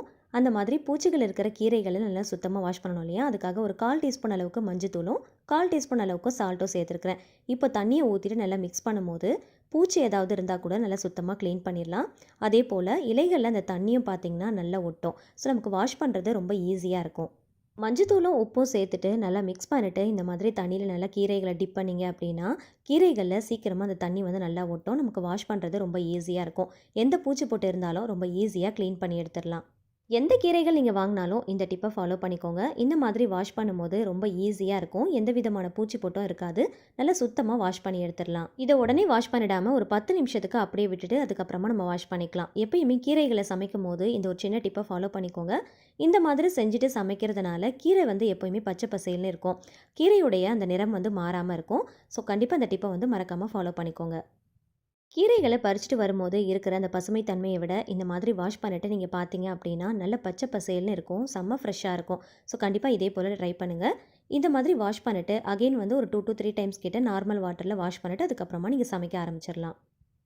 சப்போஸ் நீங்கள் கீரைகளை உடனே சமைக்காமல் ஸ்டோர் பண்ணி வச்சுட்டு அதுக்கப்புறமா நீங்கள் சமைக்க போகிறீங்க அப்படின்னா ஜல்லடையில் இந்த மாதிரி போட்டு வச்சிங்க அப்படின்னா தண்ணி எல்லாமே சுத்தமாக வடிஞ்சு வந்துடும். அதுக்கப்புறம் ஃபேன் காற்றுல ஆற வச்சுட்டு கொஞ்சம் கூட ஈரம் இல்லாத அளவுக்கு ஒரு பாக்ஸில் போட்டு நல்லா டைட்டாக ஸ்டோர் பண்ணிவிட்டு ரெஃப்ரிஜரேட் பண்ணி யூஸ் பண்ணிக்கலாம். அடுத்த டிப் என்னென்னு பார்க்கலாம். கேஸ் அடுப்பை க்ளீன் பண்ணுறதுக்கு ஒரு சொட்டு தண்ணி கூட நம்ம யூஸ் பண்ண போகிறதில்ல. சோப்பு, பவுடர், லிக்விட் எதுவுமே நம்ம யூஸ் பண்ண போகிறதில்ல. அடுப்பு துடைக்கிறதுக்கு துணியோ ஸ்பாஞ்சோ நம்ம எதுவுமே யூஸ் பண்ண போகிறதில்ல. ஸோ ரொம்ப ஈஸியாக எப்படி க்ளீன் பண்ணலாம் அப்படிங்கிறத பார்க்கலாம். ஒரே ஒரு டிஷ்யூ பேப்பர் தான் நம்ம யூஸ் பண்ண போகிறோம். ஒரு பெரிய டிஷ்யூ பேப்பரை எடுத்துகிட்டு அதை 4லேருந்து 5 பீசஸாக சின்ன சின்னதாக கட் பண்ணி எடுத்துக்கோங்க. கட் பண்ண டிஷ்யூ பேப்பர்லேருந்து ஒரு சின்ன பீஸ் எடுத்து ஃபஸ்ட்டு வந்து கேஸ் அடுப்பை க்ளீன் பண்ணி எடுத்துக்கலாம். ஃபஸ்ட்டு கேஸ் அடுப்புக்கு மேலே இருக்கிற அந்த எல்லாத்தையுமே லைட்டாக க்ளீன் பண்ணி எடுத்துக்கலாம். ஆயிலெலாம் பட்டிருக்கும். அதுக்கப்புறம் நம்ம பொரிக்கிறது, தாளிக்கிறது இதெல்லாமே பட்டிருக்கோம் இல்லையா? ஸோ அதெல்லாம் வந்து ஃபஸ்ட்டு க்ளீன் பண்ணி எடுத்துக்கோங்க. சப்போஸ் உங்ககிட்ட டிஷ்யூ பேப்பர் இல்லை அப்படின்னா குழந்தைங்களுடைய ரஃப் நோட் புக்லாம் இருக்கும் இல்லையா? அதுலேருந்து பேப்பர்ஸ் கூட நீங்கள் கட் பண்ணி யூஸ் பண்ணிக்கலாம். ஃபஸ்ட்டு இந்த மாதிரி நல்லா தொடச்சிட்டு அதுக்கப்புறம் க்ளீன் பண்ணோம் அப்படின்னா நமக்கு க்ளீன் பண்ணுறதும் ரொம்ப ஈஸியாக இருக்கும். இப்போ இதில் பாருங்கள், ஆயில் கரைகள் எல்லாமே ரொம்ப ஈஸியாக க்ளீன் ஆகிடுச்சு. இப்போ ஒரு சின்ன பவுலில் ஒரு லெமனை வந்து பிழிஞ்சு எடுத்துக்கலாம். லெமன் சேர்க்கறதுனால நல்ல வாசனையாக இருக்கும். சின்ன லெமனாக இருந்துச்சுன்னா 1 எடுத்துக்கோங்க. பெரிய லெமனாக இருந்துச்சுன்னா பாதி இருந்துச்சுன்னா போதும். சப்போஸ் உங்ககிட்ட லெமன் இல்லை அப்படின்னா இதுக்கு பதிலாக நீங்கள் வினிகர் கூட எடுத்துக்கலாம். இதில் 1/4 டீஸ்பூன் அளவுக்கு பேக்கிங் சோடா ஆட் பண்ணிவிட்டு நல்லா மிக்ஸ் பண்ணி விடுங்க. நல்லா மிக்ஸ் பண்ணும்போது நல்ல நுர மாதிரி பொங்கி வர ஆரம்பிக்கும். இதில் வாட்டரோ லிக்விடோ நீங்கள் எதுவுமே ஆட் பண்ண தேவையில்லை. ஜஸ்ட் இது 2த்தை மட்டும் நல்லா மிக்ஸ் பண்ணிக்கோங்க. லைட்டாக வந்து ஒரு திக்கான பேஸ்ட் மாதிரி நமக்கு கிடைக்கும். லெமனை பிழிஞ்சிட்டு அந்த தோல் இருக்கு இல்லையா? அந்த தோலில் உள்ளே இருக்கிற அந்த பல்ப் எல்லாத்தையும் ரிமூவ் பண்ணிவிடுங்க. ரிமூவ் பண்ணிவிட்டு இந்த மாதிரி பேக் சைடில் திருப்பி எடுத்துக்கோங்க. ஸ்பாஞ்சு ஸ்க்ரப்பருக்கு பதிலாக லெமனுடைய தோலை தான் நம்ம தேய்க்கிறதுக்கு யூஸ் பண்ண போகிறோம். நம்ம ரெடி பண்ணி வச்சுருக்கிற அந்த லிக்விடை இந்த தோலில் வந்து லைட்டாக டிப் பண்ணிவிட்டு எல்லா இடத்துலையுமே ஃபஸ்ட்டு நல்லா அப்ளை பண்ணி விட்டுக்கோங்க. எந்த இடங்கள்லாம் கரைகள் அதிகமாக இருக்கோ அந்த இடங்களில் கொஞ்சம் அதிகமாகவே தேய்ச்சி விடுங்க. நமக்கு தண்ணி, சோப்பு, பவுடர், லிக்விட்னு நம்ம எதுவுமே தேவையில்லை. ரொம்ப ஈஸியாக க்ளீன் பண்ணிடலாம். இது தேய்க்கும் போதே பார்த்திங்கன்னா அந்த ஆயில் பிசுபிசுப்பு தன்மை, கரைகள் எல்லாமே ரொம்ப ஈஸியாக க்ளீன் ஆகிடும். ஸோ எந்த விதமான அழுக்கும் இதில் இருக்காது. சப்போஸ் ரொம்ப கரைகள் அதிகமாக இருக்குது, ரொம்ப பிடிச்ச மாதிரி இருக்குது அப்படின்னா, அதுக்கு நீங்கள் ஸ்க்ரப்பர்லாம் போட்டு தேய்ச்சிங்க அப்படின்னா கீறல்கள் விழுந்துரும். ஸோ அதுக்கு பதிலாக தேங்காய் நார் இருக்கு இல்லையா, அதை வச்சு நீங்கள் தேய்ச்சி விட்டீங்க அப்படின்னா கூட ரொம்ப ஈஸியாக க்ளீன் பண்ணிடலாம். இந்த லெமனுடைய தோலே பார்த்தீங்கன்னா நமக்கு நல்ல ஒரு ஸ்க்ரப்பர் மாதிரி வேலை செய்யும். ரொம்ப ஈஸியாக க்ளீன் பண்ணிடலாம். இந்த லிக்விட் அப்ளை பண்ணிவிட்டு நல்லா தேய்ச்சதுக்கப்புறமா டிஷ்யூ பேப்பரை நம்ம கட் பண்ணி வச்சுருந்தோம் இல்லையா, அதுலேருந்து ஒரு பீஸ் எடுத்து ஃபஸ்ட்டு வந்து லைட்டாக க்ளீன் பண்ணி எடுத்துக்கலாம். இதில் நம்ம லிக்விட்லாம் எதுவுமே சேர்க்கல இல்லையா, ஸோ அதனால் நுரெல்லாம் வரதுக்கு சான்ஸே இல்லை. அதனால் ரொம்ப ஈஸியாக க்ளீன் பண்ணிடலாம்.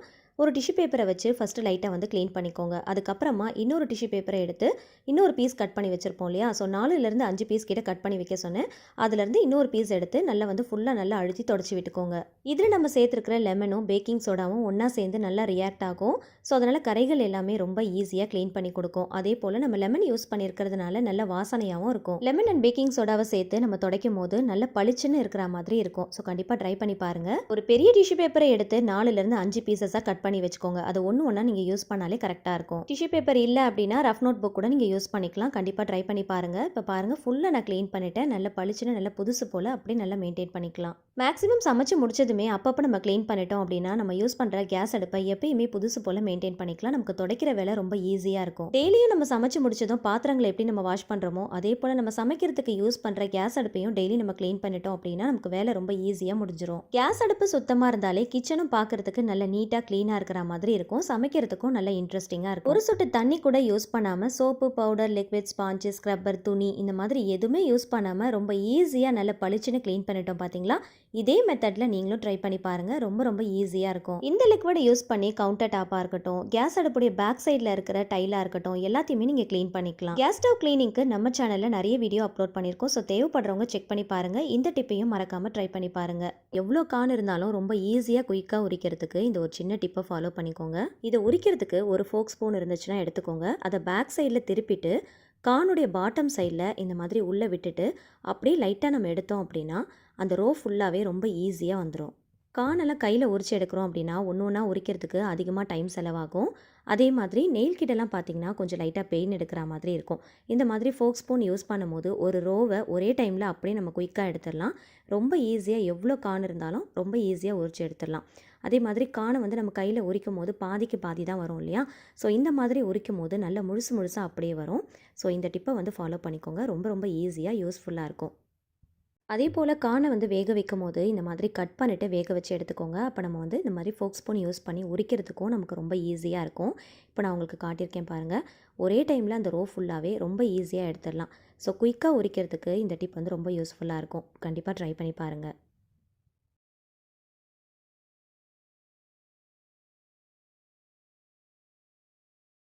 நெக்ஸ்ட் டிப் என்னன்றதை பார்க்கலாம். மிளகு, ஜீரகம், சோம்பு இந்த மாதிரி மளிகை பொருட்களை நம்ம வாங்கி வைக்கிறோம் அப்படின்னா ஒரு 1 வீக்கோ இல்லை ஒரு 10 டேஸோ கேப் விட்டுட்டு அதுக்கப்புறம் நம்ம ஓப்பன் பண்ணி பார்க்கும்போது உள்ளேருந்து குட்டி குட்டியாக பட்டாம்பூச்சி மாதிரி பறக்கும். சீக்கிரமாக வந்து பதத்து போன மாதிரி ஆகிடும். அந்த மாதிரி ஆகாமல் இருக்கிறதுக்கு மளிகை பொருட்களை நீங்கள் ஸ்டோர் பண்ணும்போது காஞ்ச வத்தலை இந்த மாதிரி கட் பண்ணிவிட்டு உள்ளே இருக்கிற அந்த விதைகளை மட்டும் இந்த மளிகை பொருட்களில் சேர்த்து நல்லா ஷேக் பண்ணிவிட்டு நல்லா க்ளோஸ் பண்ணி வச்சிட்டிங்க அப்படின்னா அந்த மாதிரி குட்டி குட்டியாக பட்டாம்பூச்சிகள் வராது. நீங்கள் ரொம்ப நாள் கழித்து ஓப்பன் பண்ணி பார்த்தாலும் அந்த பொருள் அதே மாதிரி ஃப்ரெஷ்ஷாக இருக்கும். ட்ரை பண்ணுங்கள். நெக்ஸ்ட் டிப் என்னன்றதை பார்க்கலாம். சார்ஜர் ஒயர்லாம் ஹேண்ட்பேக்கில் கேரி பண்ணி எடுத்துகிட்டு போகிறோம் அப்படின்னா அப்படியே போட்டுட்டோம் அப்படின்னா ஒயர் வந்து சீக்கிரமாக டேமேஜ் ஆன மாதிரி ஆகிடும். ஃபஸ்ட்டு வந்து ஒயரை இந்த மாதிரி நல்லா டபுள் சைடில் மடித்து எடுத்துக்கோங்க. அதுக்கப்புறமா ஜிக்ஸாக்காக மடிச்சுட்டு ப்ரெட்லாம் வாங்கும் போது டேக் கொடுப்பாங்க இல்லையா, ஸோ அந்த டேக்கை வந்து இந்த மாதிரி நம்ம டைட்டாக போட்டுட்டோம் அப்படின்னா ஒயர் வந்து பிரிஞ்சு வராமல் இருக்கும், டேமேஜ் ஆகாமல் இருக்கும், கேரி பண்ணுறதுக்கும் ரொம்ப ஈஸியாக இருக்கும். ஸோ கண்டிப்பாக ட்ரை பண்ணி பாருங்கள். நெக்ஸ்ட் டிப் என்னன்றதை பார்க்கலாம். ப்ரான்லாம் வாங்கி ஃப்ரீஸ் பண்ணி ஸ்டோர் பண்ணி யூஸ் பண்ண போகிறீங்க அப்படின்னா இந்த ஒரு சின்ன டிப்பை ஃபாலோ பண்ணிக்கோங்க. ப்ரானை நல்லா சுத்தமாக வாஷ் பண்ணிவிட்டு தண்ணி கொஞ்சம் கூட இல்லாத அளவுக்கு நல்லா பிழிஞ்சு எடுத்துக்கோங்க. கொஞ்சமாக மஞ்சத்தூள் சேர்த்து நல்லா மிக்ஸ் பண்ணிக்கோங்க. இந்த மாதிரி ஒரு சில்வர் டிஃபன் பாக்ஸில் போட்டு நல்லா டைட்டாக க்ளோஸ் பண்ணிவிட்டு ஃப்ரீஸ் பண்ணிங்க அப்படின்னா 10 டேஸ் வரைக்குமே நல்லா ஃப்ரெஷ்ஷாக இருக்கும். ஒரு சில பேர் மஞ்சத்தூள், உப்பு சேர்த்து நல்லா ஃப்ரை பண்ணிவிட்டு அதுக்கப்புறமா ஃப்ரீஸ் பண்ணி ஸ்டோர் பண்ணி வைப்பாங்க. அந்த மாதிரி பண்ணிங்க அப்படின்னா ரப்பர் மாதிரி ஆன மாதிரி இருக்கும், ஃப்ரெஷ்ஷாக இருக்காது. ஸோ இந்த மாதிரி ஸ்டோர் பண்ணி வச்சிங்க அப்படின்னா நல்லா ஃப்ரெஷ்ஷாக இருக்கும். சில்வர் டிஃபன் பாக்ஸில் ஸ்டோர் பண்ணி வைங்க, பிளாஸ்டிக் கண்டெய்னரில் ஸ்டோர் பண்ணாதீங்க. நெக்ஸ்ட் டிப் என்னன்றதை பார்க்கலாம். கல் சூடாக இருக்கும் போது, அதாவது தோசை, சப்பாத்தி எல்லாம் போட்டு முடிச்சதுக்கப்புறமா கல் வந்து சூடாக இருக்கும் இல்லையா, ஸோ அந்த மாதிரி டைமில் ஸ்டவ் ஆஃப் பண்ணதுக்கப்புறமா மிக்ஸி ஜாரை வந்து பின்பக்கமாக இந்த மாதிரி திருப்பி ஒரு 5 நிமிஷத்துக்கு அப்படியே வச்சிடலாம். ஏன் அப்படி வைக்கிறோம் அப்படின்னா, மிக்ஸி ஜாரை நம்ம என்னதான் வாஷ் பண்ணி காய வச்சு எடுத்து வச்சிருந்தாலும், பிளேடுக்கு அடியில ஒரு விதமான ஈரத்தன்மை இருக்கும். ஸோ ஏதாவது ட்ரை இன்கிரிடியன்ட்ஸ் வந்து பவுடர் பண்ணுறோம் அப்படின்னா, ஈரத்தன்மை இல்லாத டைமில் நம்ம பவுடர் பண்ணால் தான் நம்ம ஸ்டோர் பண்ணி வைக்கிற அந்த பொருள் ரொம்ப நாளைக்கு நல்லாயிருக்கும். ஸோ அதனால் எப்பயுமே நீங்கள் தோசைக்கல்லெல்லாம் யூஸ் பண்ணும்போது அந்த மாதிரி டைமில் இந்த மாதிரி மிக்ஸி ஜாரை ஒரு 5 நிமிஷத்துக்கு பின்பக்கமாக திருப்பி எடுத்துக்கிட்டிங்க அப்படின்னா, உள்ள அந்த பிளேடுக்கு அடியில் ஈரத்தன்மை சுத்தமாக இருக்காது. நமக்கு யூஸ் பண்ணும்போது ரொம்ப வசதியாக இருக்கும். ஸோ கண்டிப்பாக மறக்காமல் ட்ரை பண்ணுங்கள். நெக்ஸ்ட் டிப் என்னன்றதை பார்க்கலாம். வாங்கிட்டு வர முட்டைகள் கெட்டு போகாமல் அழுகி போகாமல் வச்சு யூஸ் பண்ணுறதுக்கு இந்த ஒரு சின்ன டிப்பை ஃபாலோ பண்ணிக்கோங்க. ஃபஸ்ட்டு முட்டைகளை நல்லா வாஷ் பண்ணிவிட்டு கொஞ்சம் கூட ஈரம் இல்லாத அளவுக்கு தொடச்சி எடுத்துக்கோங்க. தோசைக்கல்ல ஜஸ்ட் ஒரு 2 to 3 செகண்ட்ஸ் மட்டும் லைட்டாக ஹீட் பண்ணி எடுத்துக்கோங்க. கை வச்சு பார்க்கும்போது அந்த ஹீட் வந்து நமக்கு தெரியணும். அந்த அளவுக்கு லைட்டாக ஹீட் பண்ணிவிட்டு ஸ்டவ் ஆஃப் பண்ணிவிடுங்க. தோசைக்கல்லை ரொம்ப சூடு பண்ணிடக்கூடாது. கை வச்சு பார்க்கும்போது அந்த லைட்டாக ஹீட் தெரியணும். அந்தளவுக்கு மட்டும் லைட்டாக ஹீட் பண்ணால் போதும். இப்போது வாஷ் பண்ணி தொடச்சி எடுத்து வச்சுருக்கிற முட்டைகளை இந்த தோசைக்கல் மேலே வச்சிடலாம். வச்சுட்டு கொஞ்சம் கூட கேப் இல்லாத அளவுக்கு நல்லா வந்து ஃபுல்லாக கவர் ஆகிற மாதிரி லிட் போட்டு நல்லா க்ளோஸ் பண்ணிக்கலாம். ஸோ உள்ளே வந்து அந்த ஹீட் வந்து அப்படியே சர்க்குலேட் ஆகும். ஸோ வந்து ஒரு 3 to 4 செகண்ட்ஸ் மட்டும் அப்படியே வச்சுட்டு அதுக்கப்புறமா எடுத்து நீங்கள் ஸ்டோர் பண்ணி வச்சிங்க அப்படின்னா முட்டைகள் வந்து எவ்வளோ நாள் ஆனாலும் கெட்டு போகாது. ஸோ எல்லா முட்டைகளும் ஒரே டைமில் தான் வாங்கிட்டு வந்திருப்போம். ஆனால் உடச்சி பார்க்கும்போது ஒரு சில முட்டைகள் நல்லாயிருக்கும், ஒரு சில முட்டைகள் வந்து கெட்டு போன மாதிரி இருக்கும். ஸோ அந்த மாதிரி இல்லாமல் இருக்கிறதுக்கு வாங்கிட்டு வரும்போதே இந்த மாதிரி நல்லா பண்ணிவிட்டு அதுக்கப்புறமா ஃப்ரெஷ்ஷாக நீங்கள் ஸ்டோர் பண்ணி வைக்கலாம். ஸோ இந்த மாதிரி பண்ணுறதுனால முட்டைகள் எதுவும் குக் ஆன மாதிரி ஆகிடுமா அப்படின்னு கேட்டிங்கன்னா கண்டிப்பாக இல்லை. ட்ரை பண்ணி பாருங்கள். நெக்ஸ்ட் டிப் என்னன்றதை பார்க்கலாம். நல்லா ஸ்ட்ராங்காக இருக்கிற மாதிரி மெட்டல் வலையெல்லாம் பார்த்து எடுத்துக்கோங்க. எந்த சைஸில் வேணுனாலும் இருக்கலாம். சின்னதாகவும் இருக்கலாம், பெருசாகவும் இருக்கலாம். நல்லா ஸ்ட்ராங்காக மெட்டல் வலையெல்லாம் இருக்கணும். கட்டிங் பிளேடு யூஸ் பண்ணி வளையலுடைய ஒரு கார்னரில் லைட்டாக கட் பண்ணிங்க அப்படின்னா ரொம்ப ஈஸியாக கட் பண்ணிடலாம். அதுக்கப்புறமா இந்த மாதிரி நல்லா வளைச்சி எடுத்துக்கோங்க. இது பார்க்குறதுக்கு எஸ் மாதிரியான ஷேப்பில் இருக்கணும். அந்த மாதிரி லைட்டாக வந்து வளைச்சி எடுத்துக்கோங்க.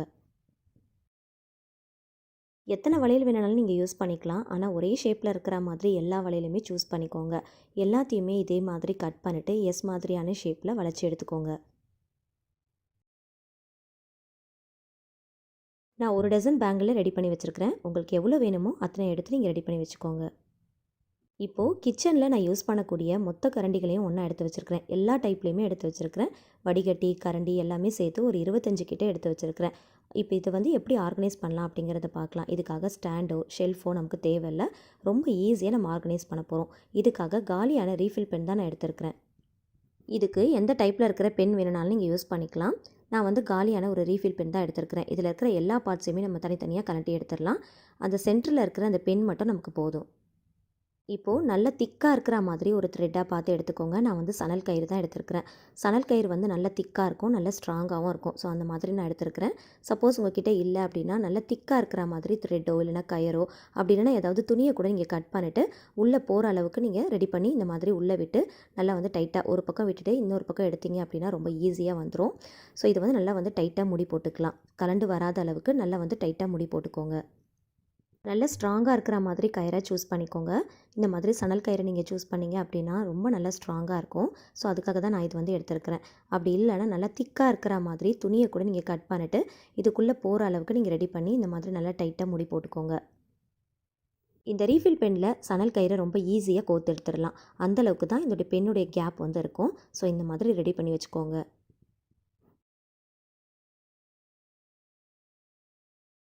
ஆர்கனைஸ் பண்ணுறதுக்கு தேவையான எல்லாத்தையுமே ரெடி பண்ணிட்டோம். ரீஃபில் பெனில் நம்ம ரெடி பண்ணி வச்சுருக்கிற அந்த எஸ் மாதிரியான பேங்கிள்ஸை வந்து இந்த மாதிரி மாட்டி விட்டுக்கோங்க. இந்த மாதிரி எஸ் மாதிரி ஷேப்புக்கு நீங்கள் ரெடி பண்ணால் தான் இது வந்து மாட்டுறதுக்கு ரொம்ப ஈஸியாக இருக்கும். உங்களுக்கு எத்தனை பேங்கிள்ஸ் தேவைப்படுதோ அத்தனை பேங்கிள்ஸ் வந்து நீங்கள் ரெடி பண்ணி இந்த மாதிரி மாட்டி விட்டுக்கோங்க. ஸோ நல்ல ஸ்ட்ராங்காக இருக்கிற மாதிரி பார்த்து எடுத்துக்கோங்க. இது பார்க்குறதுக்கு நல்ல ஹூக் மாதிரி தான் இருக்கும். இப்போது நம்ம ரெடி பண்ணி வச்சுருக்கிறத அப்படியே கிச்சனில் ஏதாவது ஒரு இடத்துல ஆணியில் அடித்து வச்சுருப்போம் இல்லையா, அதில் வந்து மாட்டி விட்டுக்கலாம். ஆணி வந்து அடிக்க முடியாது அப்படின்னா ஜன்னலில் கம்பிகள் இருந்துச்சு அப்படின்னா அதில் கூட நீங்கள் கட்டி விட்டுக்கலாம். இதை மாட்டுறதுக்கு ஆணி அடிக்கணும் அப்படிங்கிற அவசியம் இல்லை. ஆணி இல்லை அப்படின்னா ஜன்னலில் கம்பிகள் இருக்கும் இல்லையா, அந்த கம்பிகளில் நீங்கள் இந்த கயிறை அழகாக கட்டி விட்டுக்கலாம். நான் வந்து ஜஸ்ட் உங்களுக்கு ஆணியில் மாட்டி காட்டியிருக்கிறேன். நான் யூஸ் பண்ணுற விண்டோஸ் வந்து ஓப்பன் விண்டோ, அதில் வந்து கம்பிகள் இருக்காது. ஸோ அதனால் நான் உங்களுக்கு ஆணியில் மாட்டி காட்டியிருக்கிறேன். நீங்கள் வந்து ஜன்னலில் வந்து கம்பிகள் இருந்துச்சு அப்படின்னா அதில் வந்து கட்டி விட்டுக்கோங்க. உங்களுக்கு எத்தனை பேங்கிள்ஸ் வேணுனாலும் நீங்கள் ரெடி பண்ணிவிட்டு இந்த மாதிரி மாட்டிட்டு உங்களுடைய கரண்டிகளுக்கு ஏற்ற மாதிரி நீங்கள் ரெடி பண்ணி இந்த மாதிரி மாட்டி விட்டுக்கோங்க. அதே போல் கரண்டிகளை மாட்டும் போது ஒரேடியாக வந்து மாட்டிடாமல் ஃபஸ்ட்டு வந்து லெஃப்ட் சைடு அதுக்கப்புறம் ரைட் சைடு இந்த மாதிரி பேலன்ஸ் பண்ணி 2 பக்கமும் மாட்டி விட்டுட்டீங்க அப்படின்னா கயிறு வந்து சென்டராக நிற்கும். இல்லைனா வந்து ஒரே பக்கம் சாஞ்சா மாதிரி ஆகிடும். ஸோ அதனால் மாட்டினதுக்கப்புறமா நமக்கு கிரிப்பாக நிற்கும். ஸோ மாட்டுற வரைக்கும் ஃபஸ்ட்டு லெஃப்ட் அண்ட் ரைட் சைடில் நல்லா வந்து பேலன்ஸ் பண்ணி மாட்டி விட்டுக்கோங்க. எவ்வளோ வேணுனாலும் நீங்கள் மாட்டி விட்டுக்கலாம். கிச்சனில் நான் யூஸ் பண்ணுற மொத்த கரண்டி வடிகட்டி எல்லாத்தையுமே நான் உங்களுக்கு ஆர்கனைஸ் பண்ணி காட்டியிருக்கிறேன். டோட்டலாக பார்த்தீங்கன்னா ஒரு 25 கிட்ட இருக்கும். ஸோ எல்லாத்தையுமே நான் வந்து இதில் மாட்டியிருக்கிறேன். மரக்கரண்டி, சில்வர் எல்லா டைப்லேயுமே நான் எடுத்திருக்கிறேன். ஸோ ரொம்பவே வந்து நல்லா கிரிப்பாக நிற்கும். ஸோ கண்டிப்பாக ட்ரை பண்ணி பாருங்கள். இப்போது அதிகமான குவான்டிட்டியில் நம்ம கரண்டி எல்லாம் மாட்டியிருக்கிறதுனால நம்ம எடுக்கக்கூடிய அந்த கயிறு வந்து நல்லா வந்து திக்காக இருக்கணும், நல்லா ஸ்ட்ராங்காக இருக்கணும். சணல் கயிறாக இருந்துச்சு அப்படின்னா ரொம்பவே யூஸ்ஃபுல்லாக இருக்கும். மெல்லிசா கொஞ்சம் கூட ஸ்ட்ராங் இல்லாத அளவுக்கு நீங்கள் கயிறாக பார்த்து எடுத்தீங்க அப்படின்னா சீக்கிரமாக வந்து அறந்து கீழே விழுந்துரும். ஸோ அறந்து கீழே விழாமல் இருக்கிறதுக்கு நல்லா வந்து திக்கான கயிறாக சூஸ் பண்ணிக்கோங்க. அதே போல் கயிறு எந்த அளவுக்கு ஸ்ட்ராங்காக இருக்கோ அதே அளவுக்கு நம்ம எடுக்கக்கூடிய பேங்கிள்ஸும் நல்லா ஸ்ட்ராங்காக இருக்கணும். ஏன்னா வந்து நம்ம அதை ஹூக் மாதிரி வளைச்சிட்டு அதில் தான் நம்ம மாட்டி விட்டுருக்கோம் இல்லையா. ஸோ நல்லா வந்து திக்கான மெட்டல் பேங்கிளாக பார்த்து எடுத்துக்கோங்க. அது வந்து நல்லா வந்து ஸ்ட்ராங்காக இருக்கும், நல்ல கிரிப்பாக இருக்கும். இப்போ பாருங்கள், நம்ம கிச்சனில் நம்ம யூஸ் பண்ணக்கூடிய மொத்த பொருளையும் ஒரே இடத்துல அழகாக ஆர்கனைஸ் பண்ணி வச்சுருக்கோம்.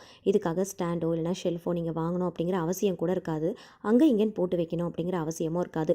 ஒரே இடத்துல அழகாக ஆர்கனைஸ் பண்ண மாதிரி இருக்கும். அங்கே இங்கேன்னு வச்சுட்டு தேடாமல் ஒரே இடத்துல ஆர்கனைஸ் பண்ண மாதிரி இருக்கும். ஸோ பார்க்குறதுக்கும் அழகாக இருக்கும், வைக்கிறதுக்கும் ஈஸியாக இருக்கும், எடுக்கிறதுக்கும் ரொம்ப ஈஸியாக இருக்கும். இது அங்கே இங்கேன்னு மாட்டி வைக்கிறதுனால பார்க்குறதுக்கு அசிங்கமாகவும் இருக்காது. இது ஒரே இடத்துல பார்க்குறதுக்கும் அழகாக தான் இருக்கும். ஸோ கண்டிப்பாக இதே மாதிரி நீங்களும் ட்ரை பண்ணி பாருங்கள். மோஸ்ட்லி ரீஃபில் பென்லாம் காலி ஆயிடுச்சு அப்படின்னா நம்ம தூக்கி போட்டுருவோம் இல்லையா. இனிமேல் தூக்கி போடாமல் எடுத்து வச்சுக்கோங்க. இந்த மாதிரி நிறைய விஷயத்துக்காக நம்ம யூஸ் பண்ணிக்கலாம். இன்றைக்கி இந்த ரீஃபில் பென்னை அழகாக ஒரு ஆர்கனைசருக்காக நம்ம யூஸ் பண்ணியிருக்கிறோம். ஸோ இந்த மாதிரியான ரீயூஸ் ஐடியாஸ்லாம் உங்களுக்கு பிடிச்சிருந்துச்சுன்னா மறக்காமல் லைக் பண்ணுங்கள். ஃப்ரெண்ட்ஸ் அண்ட் ஃபேமிலிஸ் கூட ஷேர் பண்ணிக்கோங்க. அவங்களுக்கும் ரொம்பவே யூஸ்ஃபுல்லாக இருக்கும். ட்ரை பண்ணி பார்த்துட்டு மறக்காமல் ஃபீட்பேக் ஷேர் பண்ணுங்கள். இதே மாதிரி யூஸ்ஃபுல்லான டிப்ஸ் அண்ட் ட்ரிக்ஸ் தெரிஞ்சுக்க என்னுடைய சேனலை மறக்காமல் சப்ஸ்கிரைப் பண்ணிட்டு தொடர்ந்து சப்போர்ட் பண்ணுங்கள். Thank you so much. கீப் வாட்சிங்.